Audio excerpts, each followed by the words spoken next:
Bonjour et bienvenue sur Blogy.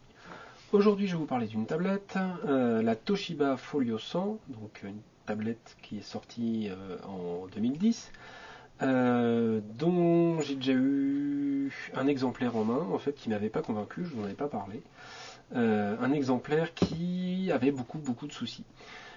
Les soucis n'ont pas tous été réglés, mais avec son nouveau prix et la dernière mise à jour, Toshiba marque un petit peu le coup quand même, avec pas mal de choses qui ont été réglées, et surtout donc avec ce prix de moins de 300 euros, avec le remboursement de 70 euros de Toshiba, on a un engin qui est assez intéressant pour que j'en reparle et qu'on fasse un petit point dessus.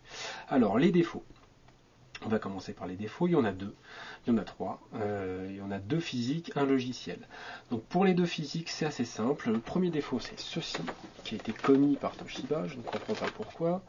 C'est le chargeur livré avec. Alors le chargeur avec la prise tripolaire, bloc type netbook et prise non coudée, c'est un crime par rapport à cette tablette. C'est un crime pourquoi? Parce qu'on a une tablette qui est fine, et on a un chargeur qui est monstrueux à côté. Quand on voit ce que nous offre Apple avec la machine, alors évidemment c'est pas le même prix, hein, mais quand on voit ce que nous offre Apple comme engin avec des câbles fins, etc., un petit chargeur qui prend pas de place, et qu'on voit ceci, on se dit qu'il y a vraiment du boulot à rattraper pour proposer un truc équivalent. Autre petit souci, on a un câble avec une prise non coudée, donc il va y avoir du jeu sur cette prise dans la durée. C'est pas vraiment la meilleure solution qu'aurait pu nous proposer Toshiba. Donc ça c'est assez décevant. Autre défaut qui sera pas non plus qu'on ne pourra pas corriger. Il est assez simple. On va regarder la galerie, ça va être plus simple. Voilà. C'est l'écran. Hop, on va afficher une photo, la passer en plein écran. Voilà, donc l'écran quand on est en face, là, comme je le tiens avec la caméra, quand on est en face, on a un écran qui est tout à fait convenable. C'est un écran type TN qui ressemble à ceux des netbooks à dalles brillantes, donc brillant. Hop. Mais dès qu'on le penche un petit peu, on a vraiment un très mauvais TN. Alors, faut le savoir avant d'acheter. Si vous êtes intéressé par cette tablette, voilà ce que ça donne quand on penche un petit peu la tablette. Quand on regarde sur les côtés, c'est à peu près pareil. Et sur le dessus, voilà. Les angles sont très courts. L'angle de vision optimal, c'est vraiment deux faces. Et regarder à deux une vidéo, c'est quasiment impossible. Donc, faut le savoir avant d'acheter. Si vous êtes d'accord pour accepter ça, parce que vous avez un stand et que vous allez regarder vraiment face à votre stand votre film, ou que vous le tenez tout le temps en main, votre tablette, vraiment face à vous, c'est vraiment pas un souci. Par contre, si vous avez tendance à poser la tablette ou à plat, ou que vous avez envie de regarder des choses à deux, réfléchissez-y à deux fois et peut-être opter vers une autre solution. Hormis ces deux défauts physiques, il y a un troisième défaut qui est l'absence de Google Market. C'est-à-dire qu'on ne peut pas accéder au Market avec la ROM, avec le système par défaut de Toshiba. Donc ça c'est vraiment un problème parce que pour charger des nouvelles applications c'est compliqué. Alors on peut le faire tout simplement en téléchargeant des APK, donc des applications qu'on va trouver de ci de là. C'est plus ou moins légal suivant les applications. Les applications qui sont gratuites, on va dire qu'on peut trouver ça tolérable de télécharger. Voilà, Pulse par exemple, je l'ai trouvé de façon c'est un logiciel qui est gratuit, qui sert à faire de la veille de flux RSS de façon assez agréable, avec une jolie présentation, etc. Donc ça, c'est gratuit, j'ai pas l'impression de voler l'auteur quand je m'en sers. Voilà, c'est quelque chose que j'ai récupéré sur le net.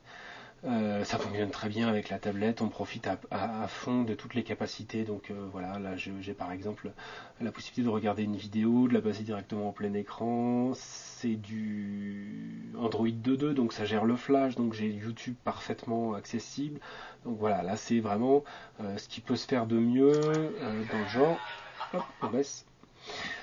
C'est vraiment très agréable. Maintenant, pour d'autres applications, c'est plus ou moins gênant de les télécharger comme ça. Alors, il y a des markets alternatifs, il y a le Toshiba Market, notamment, qui est livré avec, mais ils ne sont pas aussi garnis, on va dire, que l'Android Market de Google.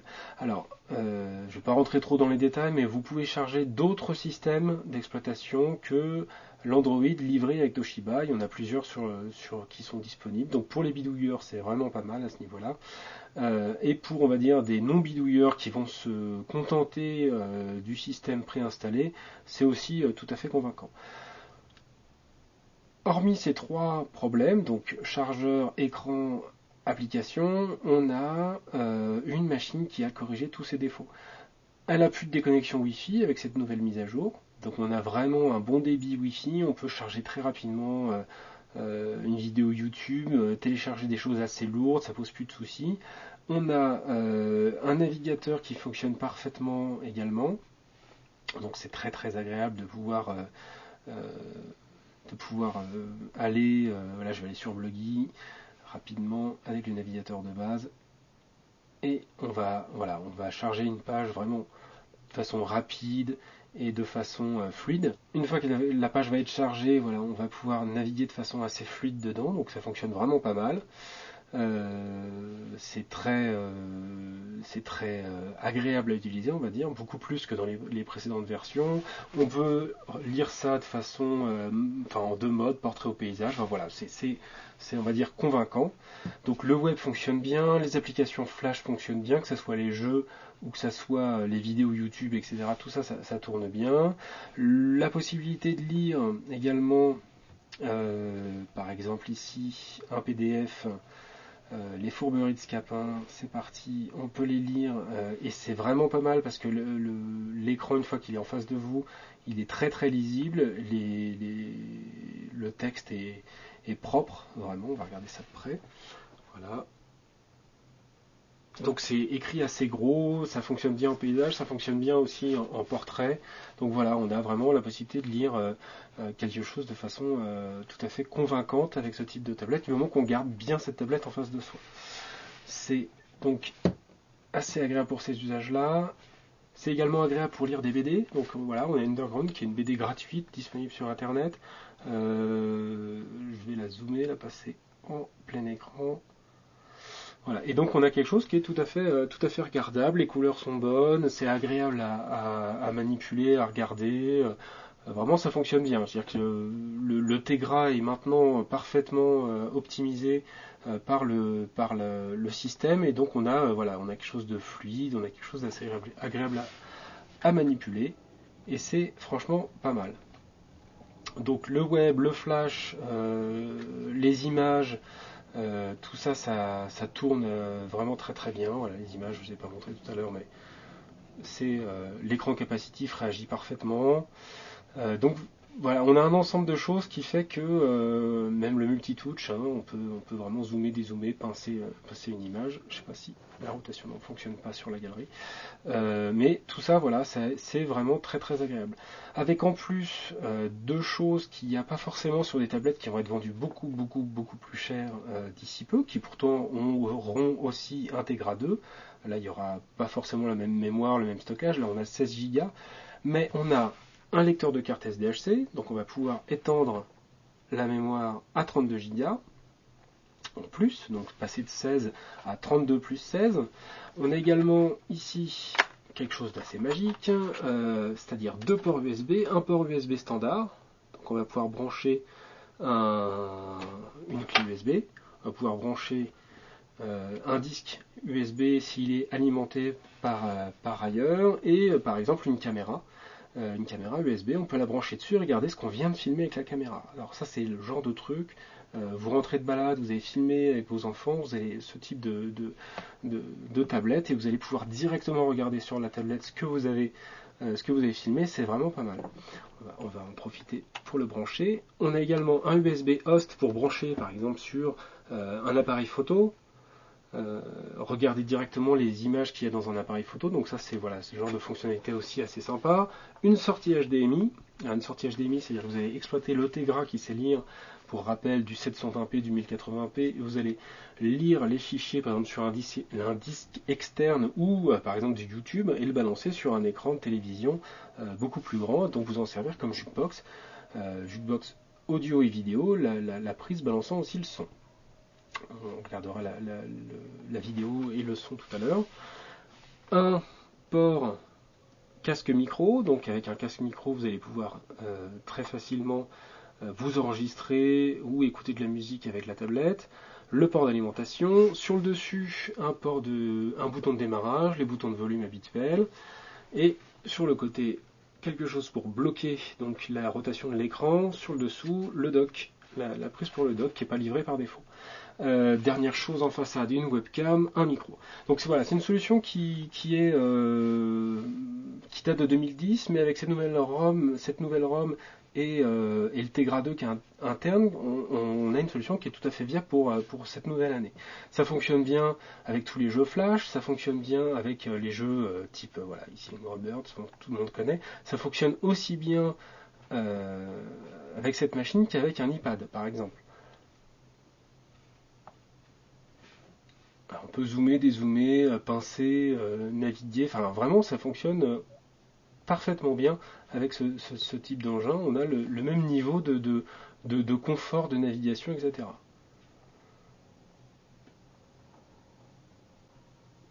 Alors, bon. Donc c'est un engin avec ses défauts, avec ses qualités, mais un engin qui est parfaitement exploitable, qui est dans l'air du temps et assez agréable à utiliser. Enfin, et c'est pas rien, donc on va regarder une vidéo. On a un truc qui est assez sympa. Que je retrouve quelque chose. Voilà. Ici, un fichier 1080p, donc c'est le trailer d'Avatar. En 1080p, donc on pourrait le balancer, on pourrait le sortir sur un téléviseur. C'est parfaitement fluide, ça pose pas de soucis. Alors c'est un peu lent le trailer d'Avatar, on va monter le son. Et alors ce qui est bien, c'est ici et de l'autre côté, on a une paire d'enceintes stéréo. Alors ça a l'air de rien, mais par rapport à d'autres machines, notamment pas mal de machines que j'ai pu croiser au CES et au MWC, avoir de la vraie stéréo sur une tablette en frontale, ça change quand même pas mal la donne par rapport à beaucoup d'autres engins. Donc là, ça donne quelque chose qui est tout à fait regardable et écoutable.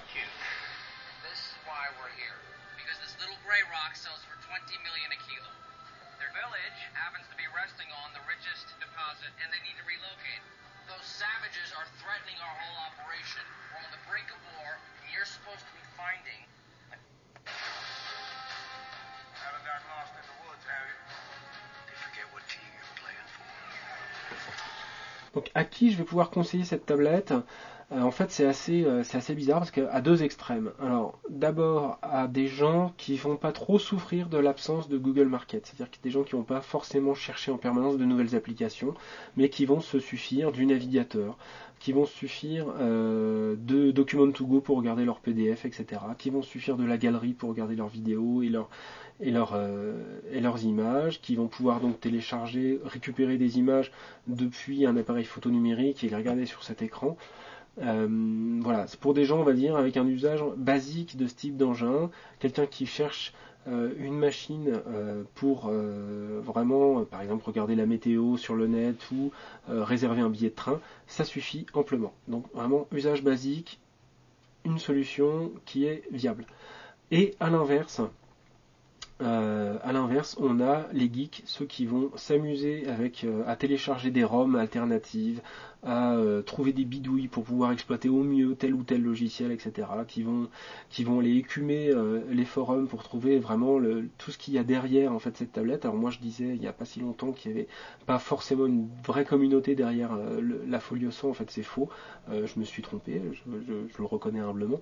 Il y a énormément de choses qui sont en train de naître pour cette tablette et pour d'autres tablettes, et donc quelqu'un qui veut s'amuser avec ce hardware, donc l'écran capacitif est bon, le Tegra 2 est très prometteur, il y a beaucoup de choses à en faire, on a une ouverture avec de l'USB, on a un port HDMI, voilà, ça en fait quelque chose qui est ouvert à beaucoup de futurs possibles. Et donc je pense qu'il y a vraiment quelque chose à en faire à ce niveau-là. Donc l'extrême, soit des gens qui vont avoir un usage basique de l'engin, soit des gens qui vont vouloir explorer et profiter de cette machine pour explorer à la fois l'univers d'Android et le hardware livré avec cette machine. Et voilà, ça fait un éventail de gens assez large. Avec l'offre de remboursement, elle vaut le coup. S'il n'y avait pas cette offre de remboursement, je ne serais peut-être pas aussi gentil avec elle, mais à moins de 300 euros, franchement, c'est à nouveau un engin à prendre en considération aujourd'hui, à mon sens. Voilà, à bientôt.